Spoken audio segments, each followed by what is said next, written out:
Alhamdulillah wassalatu wassalamu ala Rasulillah sayyidina wa maulana Muhammad bin Abdullah wa ala alihi wa sahbihi wa mawalah wa la hawla wa la quwwata illa billah.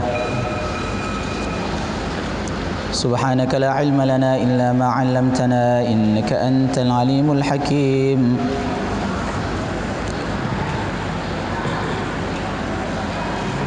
قال المصنف رحمه الله تعالى ونفعنا به وبعلومه في الدارين آمين.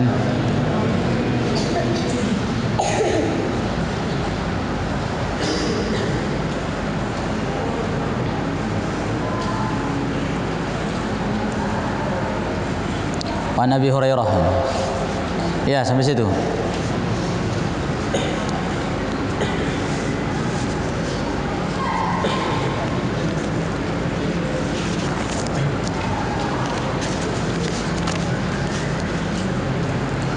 وعن أبي هريرة رضي الله تعالى عنه dari Sayyidina Abu Hurairah radhiyallahu ta'ala anhu qala,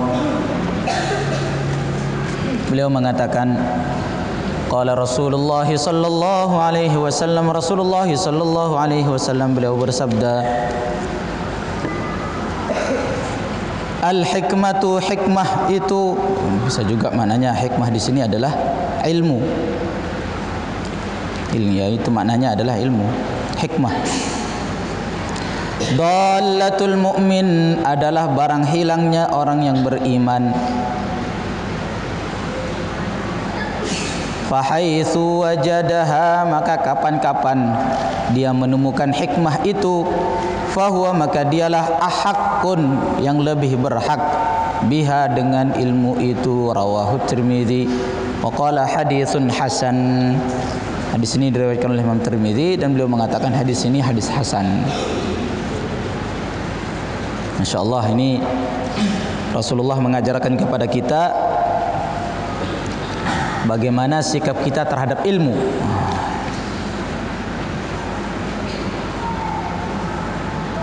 Bagaimana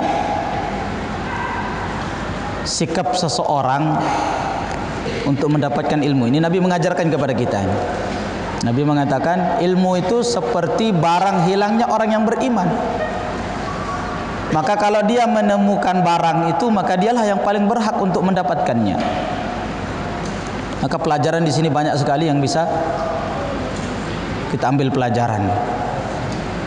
Nabi mendidik kita bagaimana sikap kita terhadap ilmu.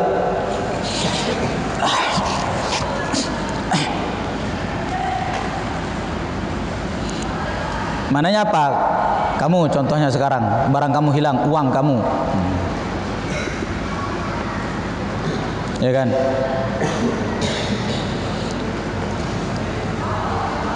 Uang kamu hilang berapa? 200.000. Kamu cari aja, Masya Allah. Kalau enggak, sehingga dia kadang-kadang itu menuduh orang itu, karena saking dia merasa, oh barang saya ini hilang. Begitu dia sungguh-sungguh di dalam mencarinya, sungguh-sungguh di dalam mencari barangnya yang hilang tadi itu. Maka sikap kita terhadap ilmu juga seperti itu. Mencari. Oh, di sana kayaknya ada guru. Oh, saya ke sana. Oh, di sana ada pesantren. Masya Allah, saya ke sana. Dicari. Kayak kamu mencari uang itu loh. Begitu sungguh-sungguhnya kamu mencari uang. Kemudian yang kedua,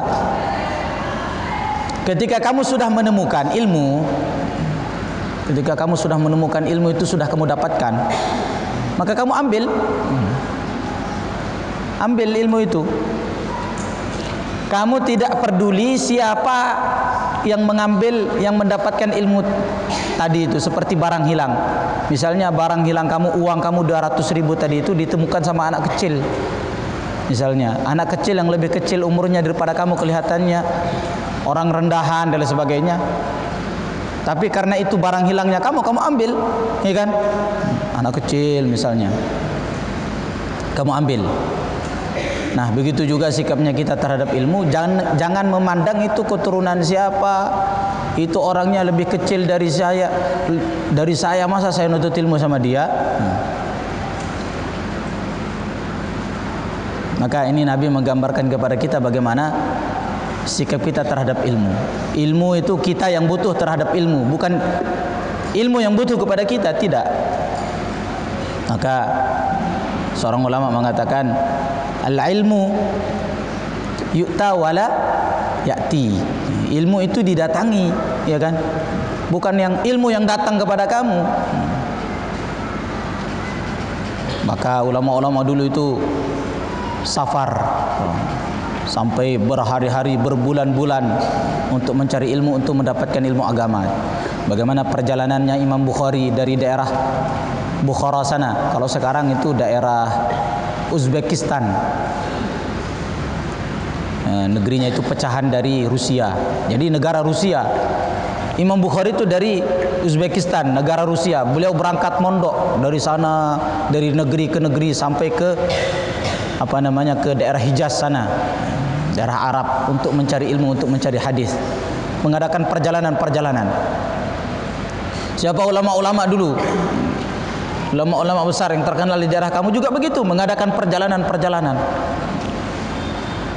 dari satu daerah ke daerah yang lain, dari satu negeri ke negeri yang lain. Kiai-kiai, tongguru-tongguru itu juga kan ada udah lama di Mekah, mondok di sana, mondok di sini.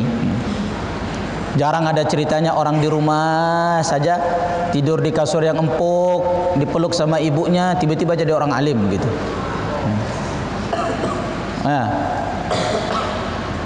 Tapi hendaklah kamu mengadakan safar. Maka ulama mengatakan tagharrab 'anil awtan fi talabil ula wasafir fa fil asfari khamsu fawaida. Kata ulama, hendaklah kamu mengadakan perjalanan-perjalanan, mengasingkan diri dari suatu daerah ke daerah orang. Kamu kan dari Bima datang ke Lombok ini kan, kalau dari sini itu kamu kan di sini sebagai orang asing. Kamu orang Bima, kamu orang Bima ya, orang asing. Mengasingkanlah diri dari daerah kamu. Fi talabil ula, untuk mendapatkan kemuliaan. Apa itu kemuliaan? Ya, kamu mulia dengan ilmu agama, Kang. Kamu akan mulia dengan ilmu agama.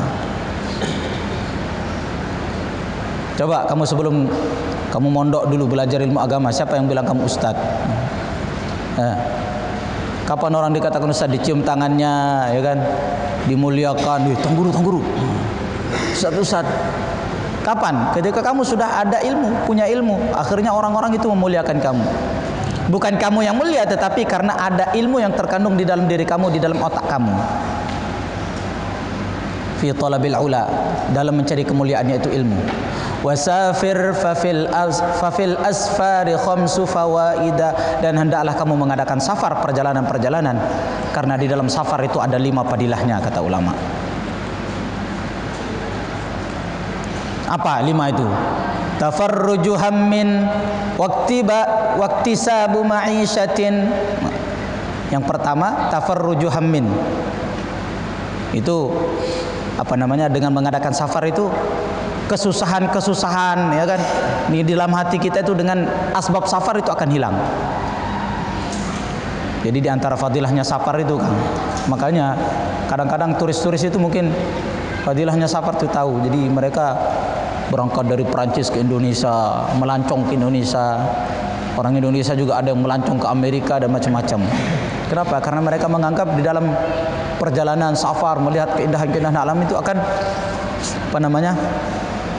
akan menenangkan pikiran mereka. Ini di antara fadilahnya safar. Terus yang kedua, waktisabu ma'isyatin. Dengan sebab safar itu kamu akan mendapatkan banyak pekerjaan-pekerjaan. Maka di dalam kitab ini juga, di dalam kitab Majjarur Rabih, dalam bab puasa itu disebutkan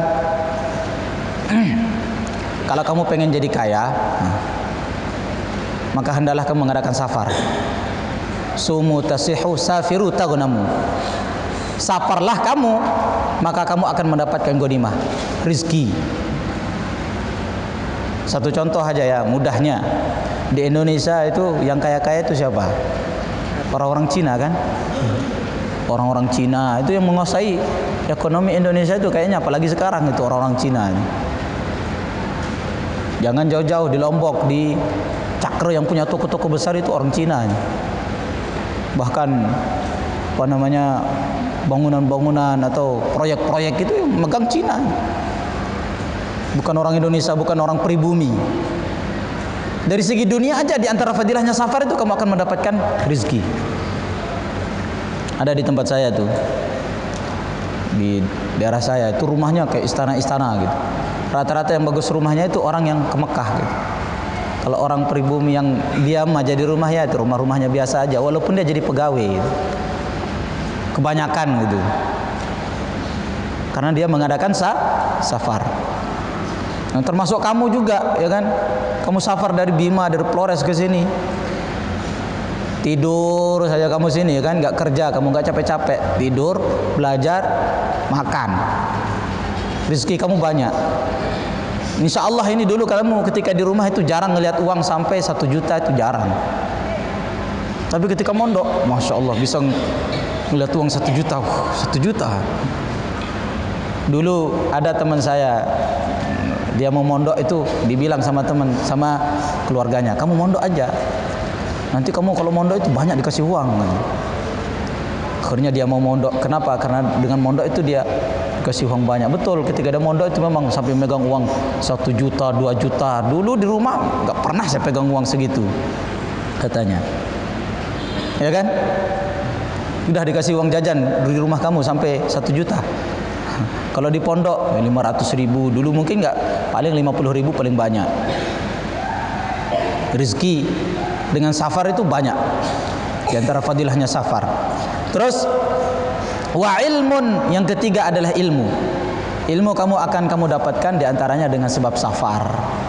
Kalau kamu diam aja di Flores sana, ya kan, taunya kamu komodo saja.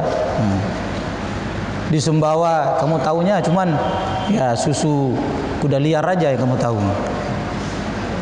Madu Sumbawa itu aja.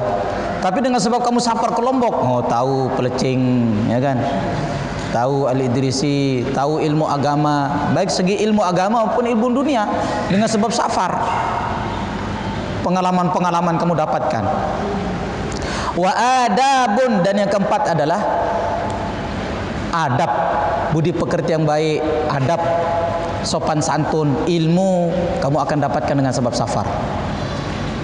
Terus adab, ya kan, kamu akan dapat dengan sebab safar. Mungkin di tempat kamu ya kan, orang anu itu biasa-biasa saja adabnya gitu. Kalau di tempat kamu ya mungkin karena tempatnya di sana itu di hutan, jadi biasa teriak-teriak itu biasa.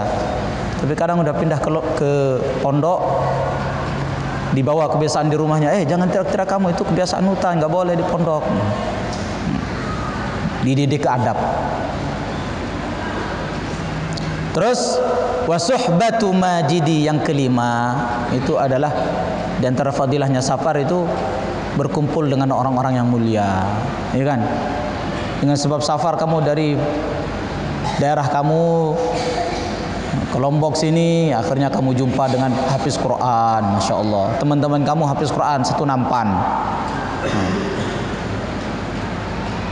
Teman-teman kamu ini Masya Allah sudah ngaji sampai Fathul Mu'in, hafal kitab ini, hafal kitab itu, berjumpa dengan ustadz ini, berjumpa dengan tuan guru ini, orang-orang mulia, dengan sebab kamu mengadakan safar. Kalau kamu tinggal di rumah kamu saja, ya jumpa sama tembok rumah kamu aja, itu aja. Maka hendaklah orang itu mengadakan safar-safar untuk mencari ilmu. Langkah-langkah kamu dari rumah kamu itu dihitung itu, untuk mencari ilmu. Maka di antara cara supaya orang itu mendapatkan ilmu, ulama mengarahkan adalah apa? Ala la tanalul ilma illa bisittatin sa'umbika an majmu'iha fi bayani. Tahukah kamu bagaimana cara untuk mendapatkan ilmu? Ada 6. Zukain wa hirsin. Nah, pertama adalah cerdas. Cerdas itu maknanya ya insya Allah kamu cerdas semua. Enggak gila, enggak kecanduan narkoba. Biasanya kalau orang sudah kecanduan narkoba itu otaknya sudah ada gilanya sedikit itu. merusak otak. Wa hirsin, syarat yang kedua adalah rakus.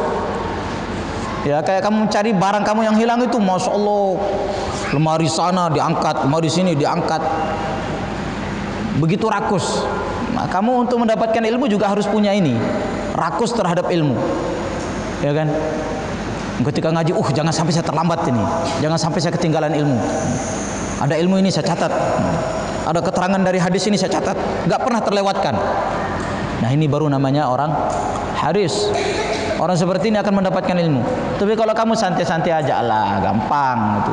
Nanti saya datang ke pondok itu sudah pertengahan tahun, insya Allah paling didenda cuma 1 juta. Paling didenda cuma 1 juta, gampang. Ini orang yang seperti ini menggampang-gampangkan ilmu, itu nggak akan mendapatkan ilmu. Insya Allah. Wa hirsin wastibarin, sabar. Di pondok sabar, sakit-sakitan sabar. Airnya nggak cocok, air minumnya, saya di rumah itu biasa minum air aqua. Di pondok kok airnya begini-begini dari keran. Sabar. Yang nggak cocok dengan kita di rumah dan di pondok, nggak sesuai, sabar. Wa bulghatin, ada bekal. Insya Allah kamu masuk pesantren itu rata-rata dibekali sama orang tuanya, ada bekal. Wa irsyadu ustadzi, kemudian arahan dari ustadz kamu, apa yang dinasihati oleh ustadz kamu, ini caranya santri begini biar berhasil begini, kamu ikuti itu. Kalau kamu nggak ikuti, kamu nggak akan berhasil jadi orang alim, nggak akan berhasil jadi penuntut ilmu. Wa tuluz zamani, panjangnya zaman.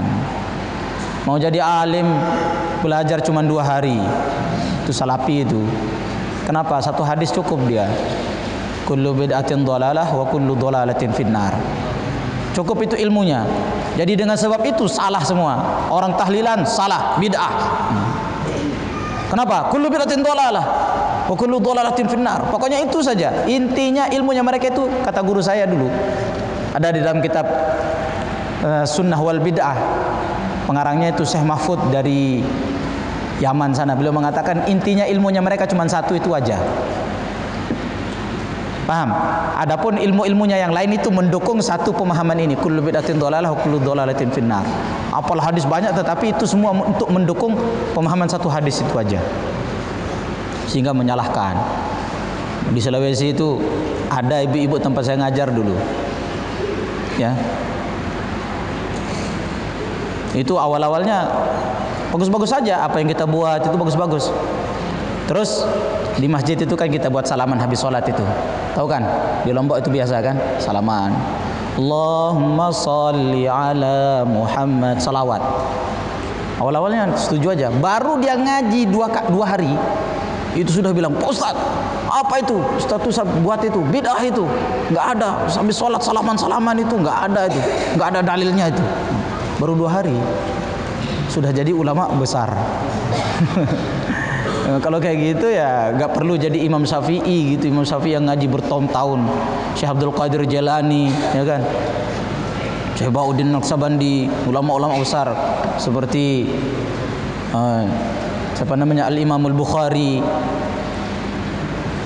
Enak saja buka YouTube sudah jadi orang alim kamu. Tapi enggak begitu jadi orang alim itu. Tuluz zamani, panjangnya zaman untuk menuntut ilmu itu.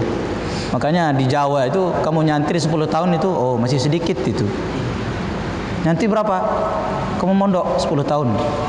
10 tahun. Biasa 10 tahun itu. Insyaallah dah takrar.